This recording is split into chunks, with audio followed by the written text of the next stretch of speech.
Hi friends, welcome to eat and ഡ്രിങ്കിന്റെ പുതിയൊരു വീഡിയോയിലേക്ക് എല്ലാവർക്കും സ്വാഗതം. നമ്മളിന്ന് ഒരു വടയാണ് ഉണ്ടാക്കാൻ പോകുന്നത്. അതിനുവേണ്ടി നമ്മൾ ഉയിന്നാണ് എടുത്തിട്ടുള്ളത്. അതിലേക്ക് 2 പച്ചമുളക്, അതായത് ഉയിന്ന് ഒരു 4 മണിക്കൂർ നേരം വെള്ളത്തിൽ പുതിർത്തിയതാണ്. അപ്പോൾ ഉയിന്നും പച്ചമുളകും കൂടി നമുക്ക് നല്ല രീതിയിലൊന്ന് അരച്ചെടുക്കാം. അപ്പോൾ നമ്മളെ മാവ് റെഡിയായി വന്നിട്ടുണ്ട്. അതിലേക്ക് നമ്മുടെ ഒരു ചെറിയൊരു സവാള ഒന്ന് ആഡ് ചെയ്ത് കൊടുക്കാം. ചെറിയ പീസായിട്ട് കട്ട് ചെയ്തിട്ട് ഒരു സവാള ആഡ് ചെയ്ത് കൊടുക്കാം. അത് ഒരു 3-4 പച്ചമുളക് ചെറുതായി കട്ട് ചെയ്തത് കൂടെ ഇട്ട് കൊടുക്കാം. നമ്മൾ പച്ചമുളക് ആഡ് ചെയ്തതിന് ശേഷം അതിലേക്ക് കുറച്ച് കറിവേപ്പിലയും മല്ലിയിലയും കൂടി ആഡ് ചെയ്ത് കൊടുക്കാം. അതിനുശേഷം നമ്മൾ കുരുമുളക് ചതച്ചത് കൂടി ഇട്ട് കൊടുക്കാം.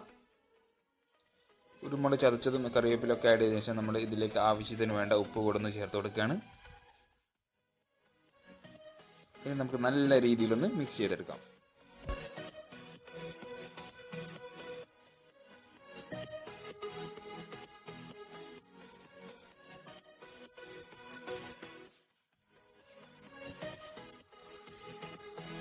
അപ്പോൾ നമ്മുടെ മാവ് നല്ല രീതിയിൽ റെഡി ആയി വന്നിട്ടുണ്ട്. നമുക്ക് ഇനി അത് ഒന്ന് 1/2 മണിക്കൂർ നേരം റെസ്റ്റിന് വെക്കാം.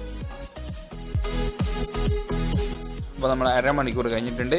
ഇനി നമ്മുടെ മാവിലേക്ക് 1 കപ്പ് അരിപ്പൊടി കൂടി ഒന്ന് ആഡ് ചെയ്തെടുത്ത് നല്ല രീതിയിൽ മിക്സ് ചെയ്തെടുക്കാം.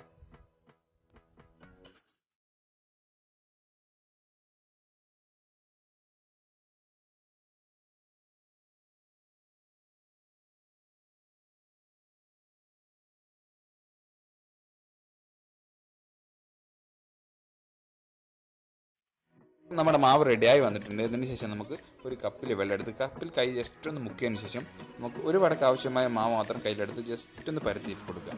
അപ്പോൾ അതിൽ സെൻട്രലിൻ്റെ ഹോൾ ഇട്ടിട്ട് നല്ല രീതിയിൽ ചൂടായ എണ്ണയിലൊന്ന് പൊരിച്ചു.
അപ്പോൾ നമ്മുടെ വട റെഡിയായി വന്നിട്ടുണ്ട്.